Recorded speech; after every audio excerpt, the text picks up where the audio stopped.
The ship that came for arrived on a Tuesday morning.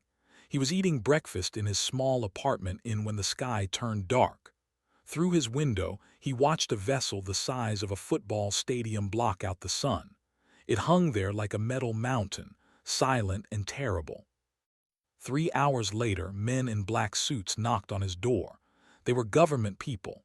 Their faces showed no emotion, but their eyes carried fear. "You have been selected," one of them said. Did not ask questions. He had been a soldier for 15 years. He knew when orders came from places too high to argue with. He simply nodded, finished his rice, and followed them outside. The world had changed 6 months ago when the Empire made first contact. They came with ships that could destroy cities and weapons that made nuclear bombs look like toys. They did not come as friends. They came as rulers who had found a new planet to add to their collection. Earth had no choice. They were too strong. Their technology was thousands of years ahead. Fighting them would mean extinction. So humanity did what it had to do. It bent its knee and accepted the Empire's terms. One of those terms was the tribute. Every conquered species had to send one champion to the great arena on station. It was entertainment for the Empire, a way to show the galaxy that new species were weak, primitive, and deserving of their low status. The tribute almost always died. That was the point. They had studied Earth. They had watched humans fight each other. They found it amusing. These soft creatures with no claws, no armor, no venom. What could they possibly do against the warriors of 1,000 worlds? They requested a fighter. Earth sent. He was not the biggest man. He stood at 178 centimeters and weighed 82 kilograms.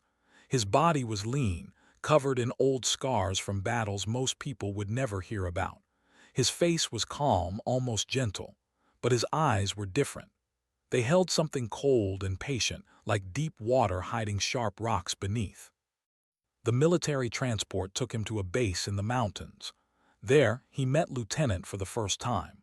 She was young, maybe 30, with short black hair and a serious expression.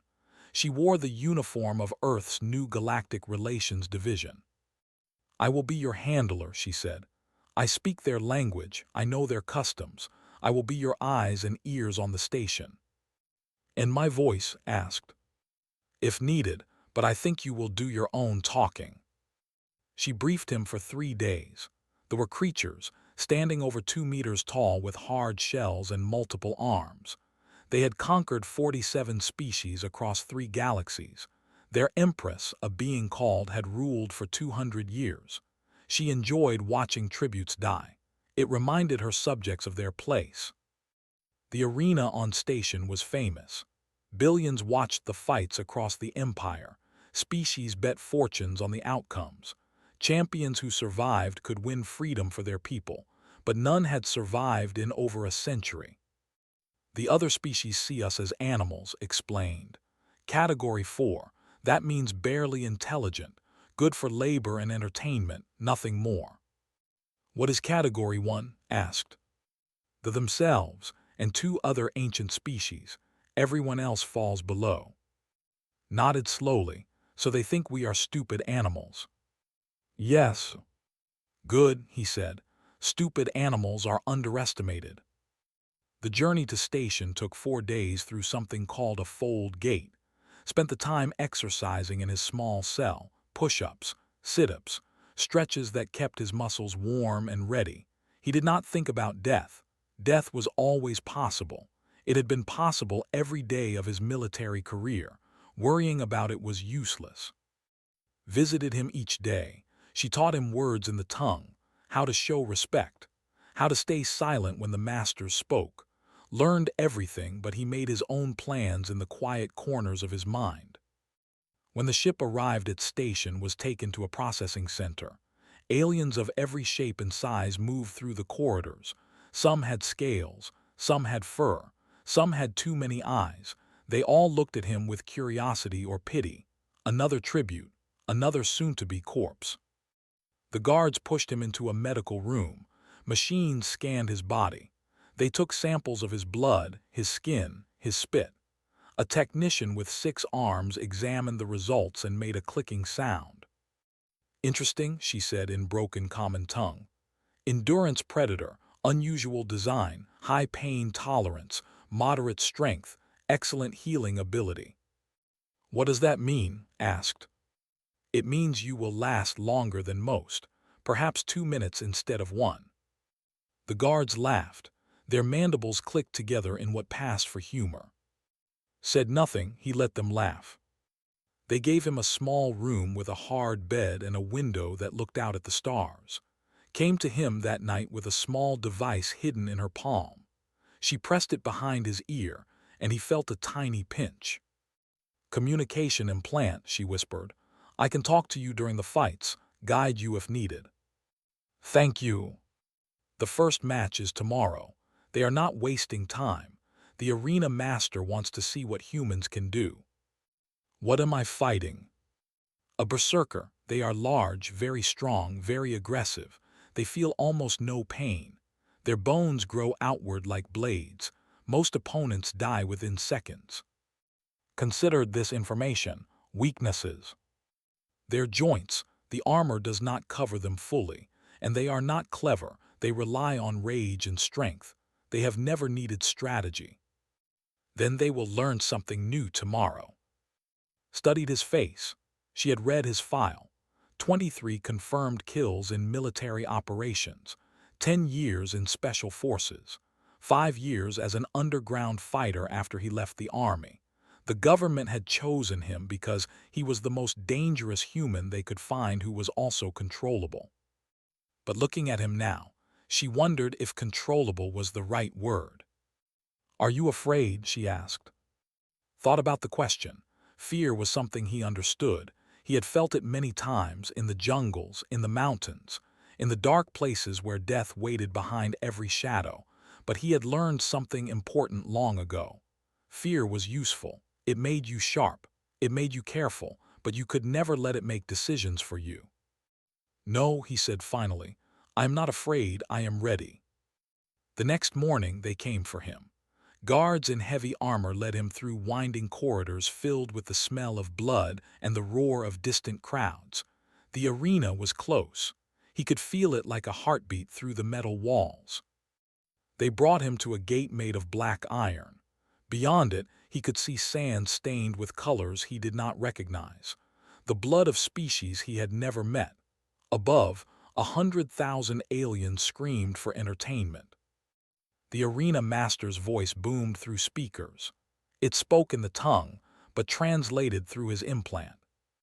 "Today we have a special treat, a new species, a human from the planet Earth, Category 4. Let us see how long this creature survives." The gate began to rise. His voice came soft in his ear.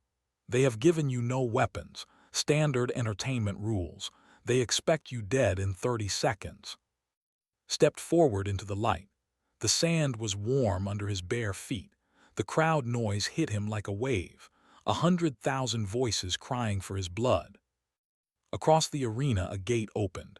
Something massive emerged. The berserker, 7 feet of muscle and bone blades. Its eyes were red with battle rage. It screamed a challenge that shook the air. Rolled his shoulders, cracked his neck, felt the familiar calm settle into his bones. "Then I will finish it in 20, he said. And the berserker charged. The berserker was fast, faster than something that size had any right to be. It crossed the arena in seconds, bone blades cutting through the air with a sound like tearing metal. The crowd screamed with joy. They had seen this before. The charge, the impact, the spray of blood, the quick death of another tribute. But was not there when the blades arrived. He moved sideways at the last possible moment. Not a jump, not a roll, just a simple step, smooth as water flowing around a stone. The berserker's attack hit empty sand. The creature stumbled forward, confused. Its tiny brain could not understand what had happened. In the observation deck high above the arena, watched with wide eyes. She had seen training records. She knew he was skilled, but seeing it in person was something different. He moved like nothing she had ever witnessed, like he knew where the attack would be before it happened. The berserker turned and charged again, and again was not there. He slipped past the bone blades like a ghost, always one step ahead. The crowd grew quiet. This was not normal. Tributes screamed. Tributes ran. Tributes died. They did not dance. Was counting in his head, watching the patterns. Every creature had patterns. The berserker attacked from the right when angry, from the left when frustrated. It dropped its shoulder before a big swing. Small details, tiny windows, most fighters would never notice them, but had been trained to notice everything. The species had evolved on a heavy gravity world. They were built for power, not endurance. Their muscles burned hot and fast. After 30 seconds of missing its target, the berserker was already breathing hard. Its movements grew slower, more desperate. Now whispered to himself. The next time the berserker swung, did not step away. He stepped forward, inside the arc of the bone blades, into the space where the creature never expected prey to go. His hand shot out and grabbed the berserker's wrist. He twisted. The joint was strong, but joints followed rules. Physics did not care how angry you were. Applied pressure at exactly the right angle. The berserker's arm bent in a way it was not designed to bend. The snap echoed through the suddenly quiet arena. 100,000 aliens stopped breathing. The sound they heard was impossible.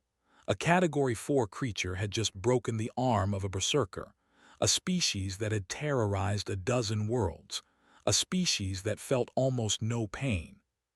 But pain was not the issue. The arm was useless now. Bone stuck out through gray skin. The berserker looked at its ruined limb with something like confusion. Did not give it time to think. He moved behind the creature while it stared at its arm. His legs wrapped around its waist.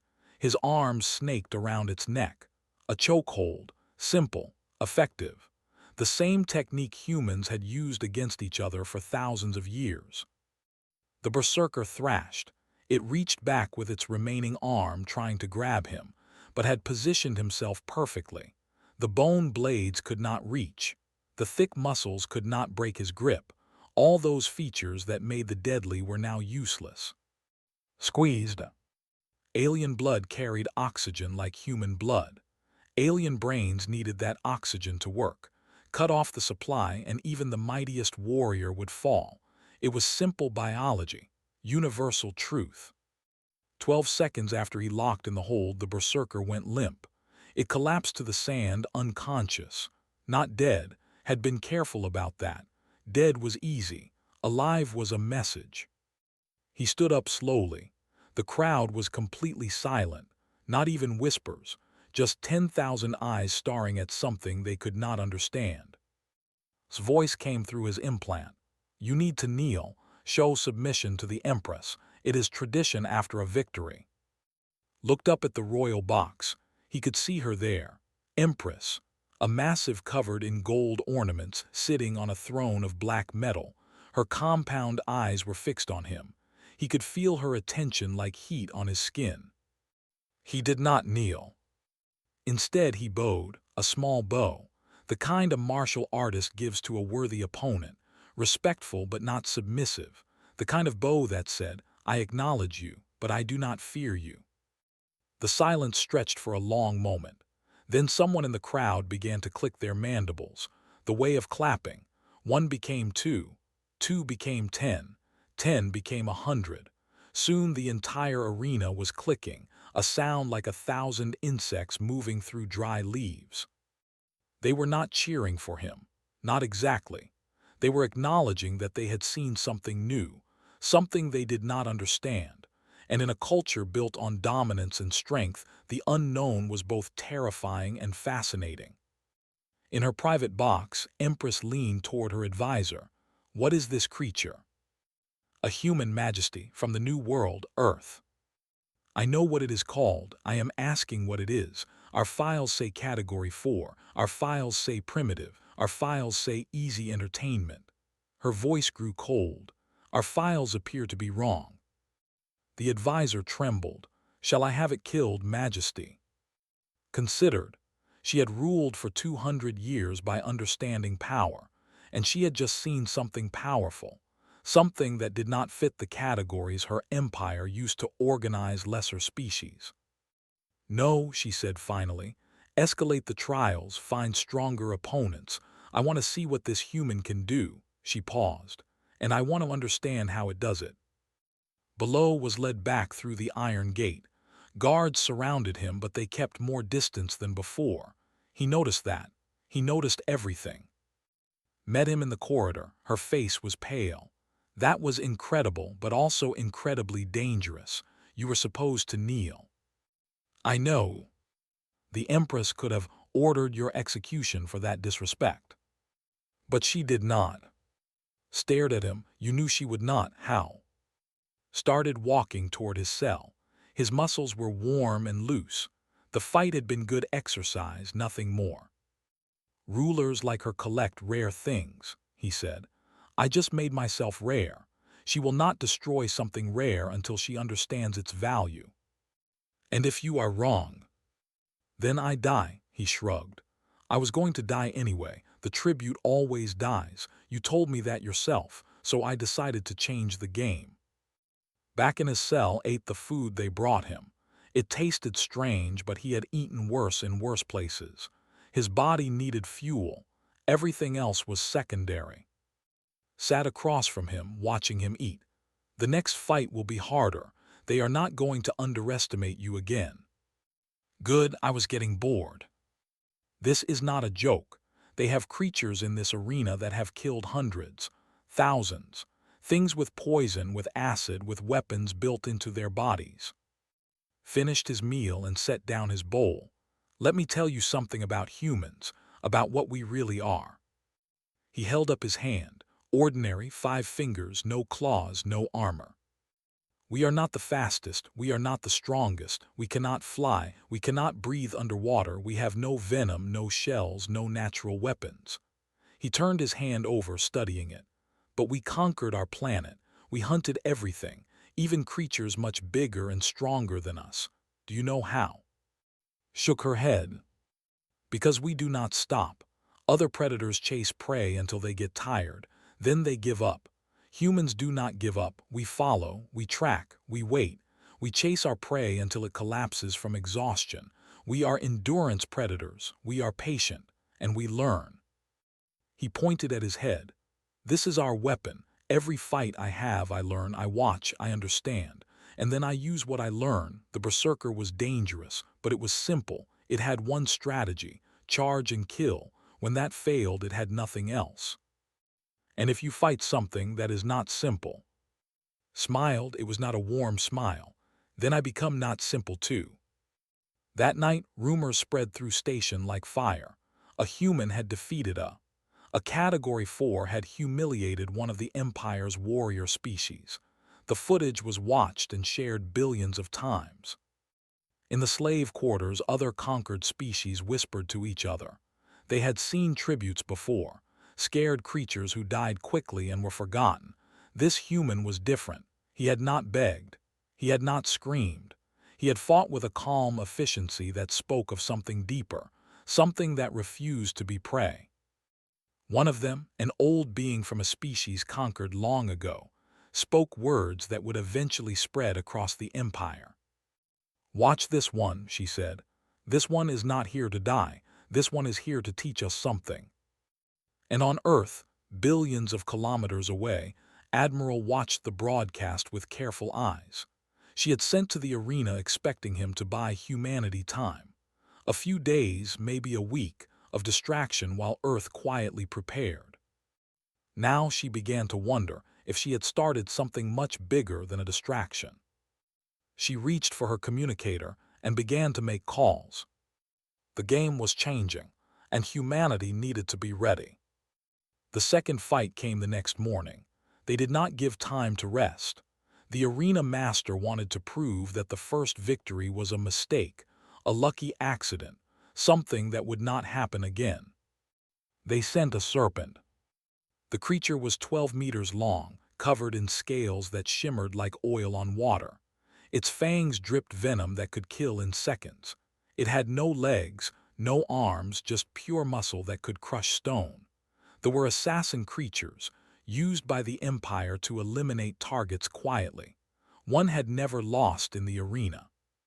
Walked onto the sand and studied his opponent. The serpent studied him back with cold, yellow eyes. It did not charge like the berserker. It was smarter than that. It circled, tasting the air with its forked tongue, looking for weakness. His voice came through the implant. The venom kills in 3 seconds. Do not let it bite you. The body can crush bone. Do not let it wrap around you. The scales can cut flesh. Do not. I understand, said quietly. No touching. I will keep that in mind. The serpent struck, fast, faster than the berserker, faster than almost anything had ever faced, but he had been watching its muscles. He had seen the tiny tension before the attack. He moved.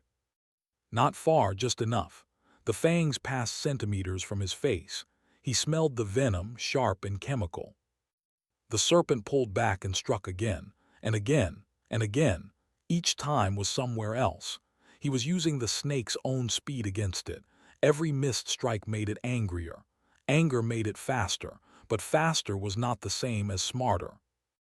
The fight lasted 8 minutes. 8 minutes of the serpent attacking and missing. 8 minutes of moving like smoke, never quite where the fangs expected him to be. The crowd went from excited to confused to silent. Finally, the serpent began to slow. Its strikes came less often. Its movements grew sluggish. Cold-blooded creatures were not designed for extended combat. Their bodies could not maintain peak performance like a warm-blooded endurance predator. Waited until the serpent was exhausted, then he moved. He grabbed the creature behind its head in the small gap where the skull met the spine. The scales cut his palms. Blood ran down his arms, but he did not let go. He applied pressure, not to kill, to control. The serpent thrashed, but it could not reach him, could not bite him, could not crush him. He had found the one position where all its weapons were useless. Yield, he said, loud enough for the crowd to hear. The serpent hissed. It did not understand the word, but it understood the situation. After a long moment, its body went limp. Submission. Released it and stepped back. Blood dripped from his hands onto the sand. He raised his arms to show the crowd, not in victory, in challenge. What else do you have? The arena master did not wait. That afternoon, they sent 2 gladiators. They were humanoid, almost human-sized, but their bodies were covered in natural armor. They carried weapons forged from their own shed scales, sharp enough to cut steel. They fought as a pair, perfectly coordinated, trained since birth for combat. Faced them with empty hands. The gladiators attacked together, high and low, left and right. They had fought 1,000 battles and never lost. Their coordination was perfect. Their skills were honed by generations of selective breeding. But had something they did not expect. He had spent years fighting multiple opponents in underground rings where there were no rules. He had learned that 2 fighters were not twice as dangerous as one. They were actually weaker in some ways. They had to worry about hitting each other. They had patterns that could be predicted. He found those patterns in the first minute. By the second minute, he had turned the gladiators against each other. He put himself between them at the wrong moment, made one slash where the other was standing, made them hesitate, afraid of hurting their partner. By the third minute, he had taken one of their weapons, a curved blade that fit his hand like it was made for him. By the 5th minute, both gladiators were on the ground, alive, beaten, staring up at the human who had dismantled their perfect coordination like a child solving a simple puzzle. Dropped the weapon on the sand. He did not need to keep it. It had served its purpose. That night, Empress called an emergency meeting of her council. The footage from the arena played on screens around the room. The human fighting, the human winning, the human refusing to die. This is impossible, one advisor said. Category 4 species cannot do this. Our classification system is flawless. Clearly it is not, the Empress replied. The question is whether this human is special or whether all humans are like this. We have studies, another advisor offered. Their species is unremarkable, average strength, average speed, no natural weapons, short, they should be easy prey. And yet, the Empress gestured at the screens. Watch how it moves, watch how it thinks. It is not just fighting, it is learning, adapting. Each battle makes it more dangerous, not less. She had seen this before. Once, long ago. A species that the Empire had underestimated. That mistake had cost millions of lives before it was corrected. Find everything we have on humans, she commanded. Their history, their wars, their biology. I want to understand what we are dealing with. On Earth, Admiral watched the same footage in her command center. Around her, generals and scientists argued about what it meant. He is creating a symbol, she said, cutting through the noise. Every conquered species in that empire is watching him. They are seeing something they have never seen before. A tribute who fights back. A tribute who wins. Is that good for us? One general asked. Or bad? Both. They will not ignore this. They will escalate. They will send something that can actually kill him. She paused. But every hour he survives, every fight he wins changes things. It makes the empire look weak. It makes the impossible seem possible. And if he dies, then he becomes a martyr, a story that conquered species whisper to each other. Either way, he has already changed the game. Back on station, sat in his cell while a medical machine stitched the cuts on his hands. The serpent's scales had gone deep. He would have scars. He did not mind. Scars were just stories written on skin. Entered with news. Her face was troubled. Tomorrow they are sending the war slave. It is different from the others, cybernetically enhanced, part machine, part organic. It was designed specifically to kill. No emotions, no fear, no hesitation. How many has it killed? In the arena, over 300. Outside the arena, she shook her head. No one knows. It was a weapon of war before it was entertainment. Flexed his bandaged hands. Tell me about its cybernetics. Enhanced strength, enhanced speed, built-in weapons. But the most dangerous part is the targeting system. It can predict movements, calculate angles. It knows where you will be before you get there. Then I need to be somewhere it cannot calculate. That is impossible. The system processes thousands of variables per second. No organic brain can outthink it. Smiled, then I will not use my brain. The fight with the happened at sunset. The creature walked into the arena on metal legs. Half its face was machinery. One arm ended in a blade. The other held a weapon that hummed with energy. It looked at with eyes that were half organic, half camera lens. Calculating, measuring, processing. Looked back, and then he did something strange. He closed his eyes. They attacked immediately. Its targeting system had predicted that the human would dodge left. The human did not dodge at all. He stepped forward, inside the arc of the blade, and struck. Not with technique, not with strategy, with pure instinct. The kind of movement that came from the oldest part of the human brain, the part that had fought and survived for millions of years before humans could even think. The targeting system recalculated. The human should be moving right. The human moved up. Recalculate. The human should be retreating. The human advanced. Recalculate, recalculate, recalculate. The machine brain was fast, but it was logical. It expected patterns, gave it chaos. He fought without thinking, letting his body move on ancient instincts that no computer could predict because they did not follow rules. The fight lasted 11 minutes. At the end, the warslave lay sparking on the sand, its systems overloaded from trying to predict the unpredictable. Stood over it, breathing hard, his knuckles split from hitting metal. In the stands, someone began to chant. Nada, a slave from another species. One word repeated over and over. Human, human, human. Others joined, the chant spread. Soon thousands of voices were saying it, not a name, a title, a hope.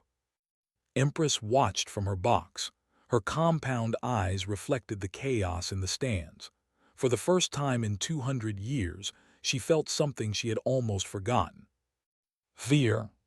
She turned to her arena master. Enough games. Tomorrow we send the Goliath. Came to his cell before dawn. Her face was pale and her hands trembled as she spoke. In all the days they had spent together, had never seen her afraid. Now she looked terrified. "The Goliath," she said. "They are sending the Goliath." Sat up from his bed. His body ached from the previous day's fights. The cuts on his hands had not fully healed. His muscles were tired, but he kept his voice calm. "Tell me." Pulled up a holographic display. An image appeared, studied it in silence. The Goliath was not a natural creature. It was made, bioengineered over centuries to be the perfect killing machine. 12 feet tall, covered in chitinous armor harder than steel. 6 limbs ending in claws that could tear through metal. Acid blood that burned anything it touched. And jaws that could bite through bone like paper. 80 cycles, said. That is how long the current Goliath has been fighting. In 80 cycles, nothing has survived against it. Not warriors, not champions, not anything. How many has it killed? We stopped counting at 500. Looked at the image. He had faced dangerous creatures before. The berserker, the serpent, the gladiators, the war machine. Each one should have killed him. Each one had failed. But this was different. He could see it in the design. The Goliath had no weaknesses, no gaps in its armor, no joints to target, no patterns to exploit. It was built to be perfect. The arena master announced the rules this morning, continued. No time limit, no surrender, fight to the death. Whose death? He did not specify, but everyone knows what he meant. Stood and walked to his small window. Outside, the stars burned cold and distant. Somewhere among them was Earth, his home, the place he would probably never see again. "Why are you still here?" he asked. "You could leave, go back to Earth. Your job was to be my handler. If I die tomorrow, your job is finished." Was quiet for a moment. "When I was young, my grandmother told me stories about warriors who fought not for victory but for something greater. She said true courage was not the absence of fear. It was acting despite the fear." She looked at him. "You are the bravest person I have ever met. If you die tomorrow, I want to be there. I want to witness what you do. Someone should remember." Turned from the window. "I do not plan to die tomorrow." No one plans to die, but the Goliath is big, is strong, is designed to kill. He nodded slowly. But it was designed by people who do not understand what a human is. They see our bodies. They see that we are small and weak. They do not see what is inside. And what is inside? Touched his chest. Millions of years of refusing to quit. Our ancestors faced creatures bigger than the Goliath. Mammoths, cave bears, saber-toothed predators. We had no claws, no armor, no venom. We had sharp sticks and stubborn hearts. And we survived every single time. He looked at the image of the Goliath again. This creature is a weapon, but weapons do not think. They do not adapt. They do what they are designed to do. I am going to show it something it was not designed for. What? A human who is not afraid to die, and not willing to let it happen. The arena was full beyond capacity when walked out onto the sand. Word had spread across the station. The human was fighting the Goliath. Every species wanted to watch, to see the ending of the story that had started 4 days ago. The crowd was different today. Among the and their allied species could see others, slaves, servants, conquered peoples who had found ways to sneak into the viewing areas. They did not cheer for the Goliath. They watched in silence, holding their breath. Empress sat on her throne. Today she wore her full ceremonial armor. The crown of the empire gleamed on her head. She wanted everyone to see her, to see the power of the when this upstart human was finally destroyed. The far gate began to open. The Goliath emerged into the light and the crowd fell silent. Even from across the arena could feel the weight of its presence. It was larger than the images showed, more terrible. It moved with a grace that should have been impossible for something so massive.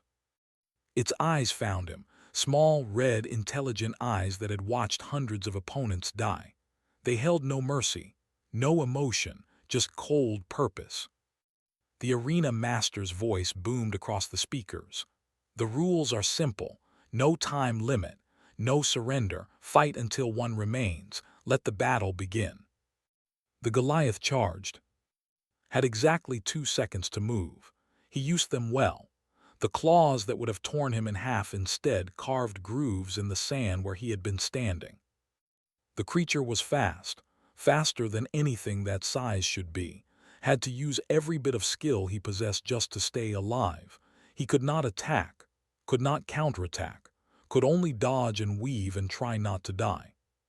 His voice came through his implant, strained with worry. Its armor has no gaps. I am scanning for weaknesses. I cannot find any. Keep looking. The Goliath swung again, ducked under its claws and rolled between its legs. He came up behind it and kicked. The impact hurt his foot more than it hurt the creature. It was like kicking a wall. The Goliath spun faster than he expected. A claw caught his arm, not deep but enough to draw blood, enough to prove a point. First blood, the arena master announced. The human bleeds. The crowd cheered. The natural order was being restored. The Category 4 creature was going to die like all the others. Looked at the cut on his arm. The blood ran red and warm. He smiled. Thank you, he whispered. The Goliath attacked again. This time did not just dodge. He led the creature, drew it toward the edges of the arena, toward the walls. 2 minutes passed. 3, 4. The crowd grew confused. Why was the human still alive? Why was he not fighting back? Why did he seem to be running away? But understood. She watched his movements and realized what he was doing. You are mapping it, she said through the implant. You are learning its patterns. Everything has patterns, even perfect weapons. 5 minutes, 6, was bleeding from a dozen small cuts now. His body was tired, his lungs burned, but his mind was clear. He had found what he was looking for. The Goliath's design was perfect, but perfection had a cost. The creature relied on its strength and armor so completely that it had never needed to develop backup strategies. It attacked in predictable sequences. It expected prey to run or fight. It did not expect prey to think. Most importantly, it did not expect prey to attack its senses. On his next dodge did not simply move away. He grabbed sand from the ground and threw it, not at the Goliath's body, at its eyes. The creature screamed, a terrible sound that shook the arena. It clawed at its face, trying to clear its vision. For one moment it could not see. 1 moment was enough. Moved, not away, forward, directly at the monster. He jumped onto its arm, then its shoulder, then its head.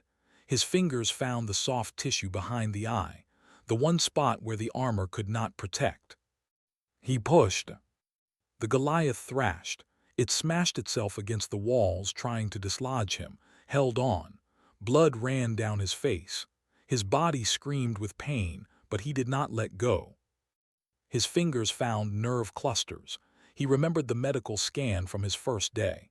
Anatomy was anatomy, universal truth. He pushed again. The Goliath collapsed. Not dead, alive, but broken. Its nervous system was in chaos. Its limbs would not obey. It lay on the sand, twitching, making sounds that might have been pain or might have been confusion. Climbed down from the creature. He was covered in blood, his and its. He could barely stand, but he was alive. The arena was silent, completely, totally silent. 100,000 beings holding their breath. Looked up at the Empress's box. She was standing now, her mandibles open in shock. The crown of the empire gleamed on her head, the power of 1,000 worlds at her command. He met her eyes, and then he asked the question that would change the galaxy. "Should I return it alive?" he called out, his voice carrying across the stunned silence, "or shredded?" For a long moment nothing moved. No one spoke. The question hung in the air like a challenge, like a declaration of war. Then somewhere in the stands someone began to laugh. Not laughter, something else, something free. The sound spread. More voices joined. Laughter and cheers and the clicking of mandibles from species that had never cheered together before. The arena master looked at the Empress, waiting for orders. But she did not give any. She simply stared at the small human standing over her greatest weapon, asking her permission for something she never thought possible. The power to choose. Waited, he did not kneel, did not bow. Just waited, blood dripping from his wounds, for an answer that would determine the fate of worlds. The Empress raised her hand. The crowd fell silent again. "Alive," she said, her voice carrying through the speakers. "Return it alive." Nodded, he stepped back from the Goliath and raised his arms to the sky. "Not in victory. In invitation. What else do you have?"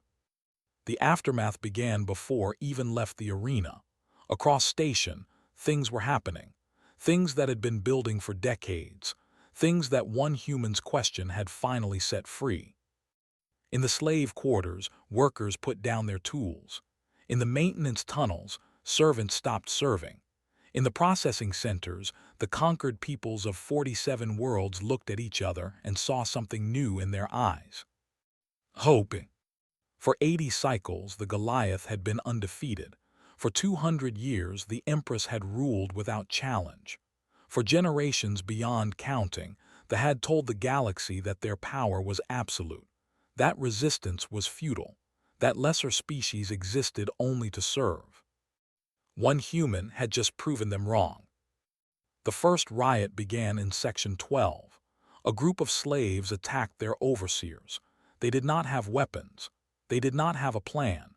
They just had rage that had been building for centuries and a sudden belief that maybe, things could change. More riots followed, section after section, species after species. The station's security forces tried to respond, but they were spread too thin. They had never prepared for this. They had never imagined this was possible. In her throne room, Empress received report after report of chaos spreading through her station. Her advisors argued. Some wanted to kill the human immediately. Some wanted to broadcast his execution to restore order. Some wanted to flee. She silenced them all with a gesture. "This is not about one human," she said. "This is about what he represents. Killing him now will only make it worse. He will become a martyr, a story. We cannot kill a story." "Then what do we do, Majesty?" She did not answer, because for the first time in 200 years she did not know. Far across the galaxy, Admiral made her decision. For months, Earth's fleet had been hiding in a dead system near the edge of space. 23 ships, not enough to challenge the Empire directly, but enough to make a statement. "The situation on station has changed," she told her commanders. "The uprising is spreading. They are distracted. If we are going to act, we act now."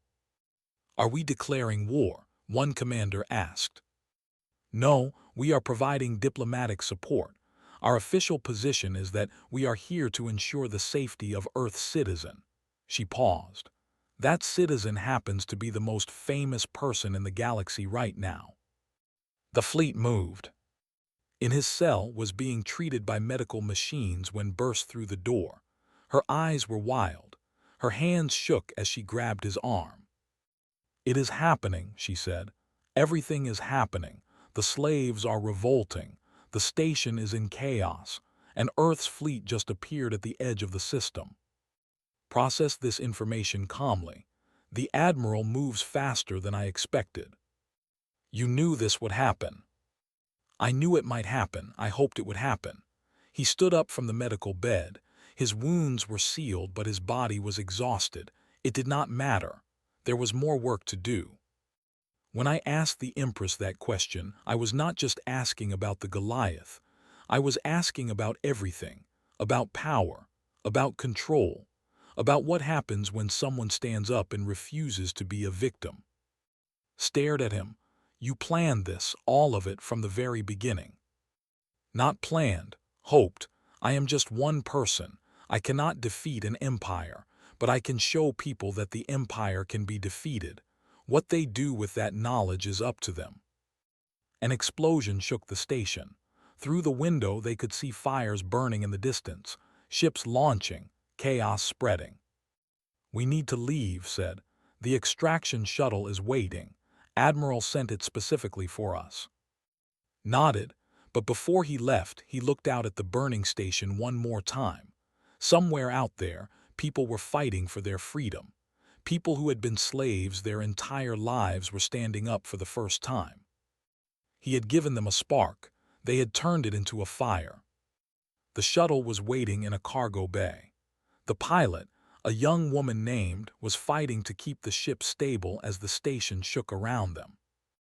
"Get in," she shouted. "We have maybe 5 minutes before this whole section loses atmosphere." And climbed aboard. The shuttle lifted off immediately, dodging debris and weapons fire as it raced toward open space. Through the viewport, they could see the battle unfolding. Warships were trying to contain the chaos, but there were too many fires to put out. Slave ships had been hijacked. Station defenses had been sabotaged. The Empire's perfect order was crumbling. And then Earth's fleet arrived. 23 ships dropping out of hyperspace in perfect formation. Not attacking, just present. A message to the galaxy that Earth was watching, that Earth was ready, that humanity was not going to be a Category 4 species anymore. Admiral's voice came through on all channels, broadcast to the entire station, to the entire sector. "This is Admiral of the Earth Defense Fleet.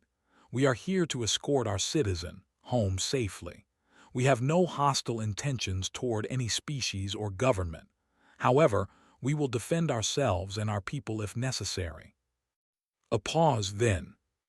"To the peoples of station who are fighting for their freedom, Earth sees you, Earth supports you, and Earth will remember what you are doing today." The fleet hesitated.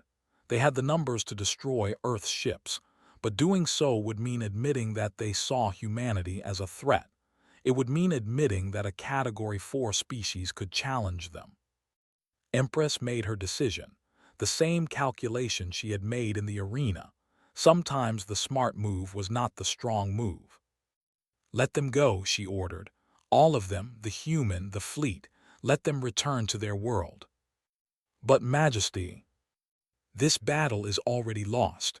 We will not compound our losses by giving them a war to rally behind. Let them go. We will deal with Earth later on our terms." The fleet stood down.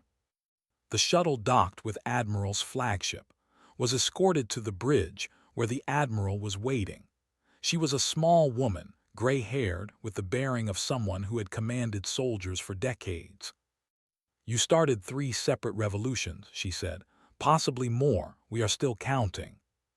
I apologize for the inconvenience." "Do not apologize. This is exactly what Earth needed. You bought us something that no amount of weapons could have bought. You bought us respect." She pulled up a display showing messages flooding in from across the galaxy. Leaders of conquered species reaching out to Earth, offers of alliance, requests for support, questions about how one human had done the impossible. "You are the most famous human in history," the Admiral continued. "Every species in the Empire knows your name, knows your face, knows your question. I just did what I was trained to do." "No, you did what humans do. You refused to give up. You adapted. You survived. And when you had the chance to destroy something, you asked permission instead." She smiled. That question was brilliant. It showed power and restraint at the same time. It made the Empress look weak no matter how she answered. The fleet began moving toward the fold gate, toward home. Watched station shrink in the viewport. The fires were still burning. The revolution was still spreading. He wondered how many would die before it was over, how many would win their freedom, how many would become slaves again. He could not save everyone, but he had shown them that salvation was possible. 7 months later, the Empire signed the Saul Accords. It was not a surrender. The Empire was too powerful for that, but it was a recognition. Humanity was reclassified as a Category 1 species, equal to themselves. The terms were negotiated by Admiral and a team of diplomats who used every advantage victory had given them: trade agreements, technology sharing, freedom for enslaved humans across the Empire, and most importantly, the message that Earth was not to be touched. The conquered species of the Empire watched these negotiations closely. Some had won their freedom in the chaos following the arena. Others were still fighting. All of them remembered the human who had stood over the Goliath and asked a question that changed everything. Went home too.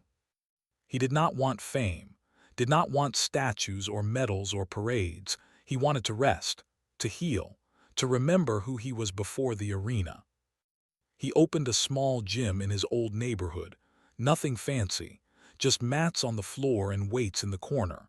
He taught children the martial arts his grandmother had taught him, not how to fight, how to think, how to adapt, how to never ever give up. True strength is not about hurting others, he told them. It is about protecting what matters, about standing up when everyone else sits down, about asking the right questions at the right time. The children did not fully understand. They were too young, but they remembered his words. And years later, when some of them went to the stars and faced their own challenges, they remembered the old teacher who had once humbled an empire. On station, now governed by a council of freed species, they built a statue, 40 feet tall, a human figure standing over a fallen giant, one arm raised not in victory but in question. At its base, carved in 100 languages, were the words that had started a revolution. Should I return it alive or shredded? It became a symbol, a reminder, a promise. That no matter how big the enemy, no matter how hopeless the odds, there was always a chance. There was always a choice. There was always a question worth asking. And sometimes, one small creature refusing to die could change the entire galaxy. Far across the stars, in a small gym inn, an old man finished his morning exercises. His body was slower now, marked with scars from battles long ago, but his eyes were still sharp, still patient, still watching. Had done what he set out to do. He had shown the galaxy what humanity was made of. Now it was up to others to carry that legacy forward. He had no doubt they would. After all, that was what humans did. They endured, they adapted, they survived. And when the moment came, they asked the questions that mattered. Always.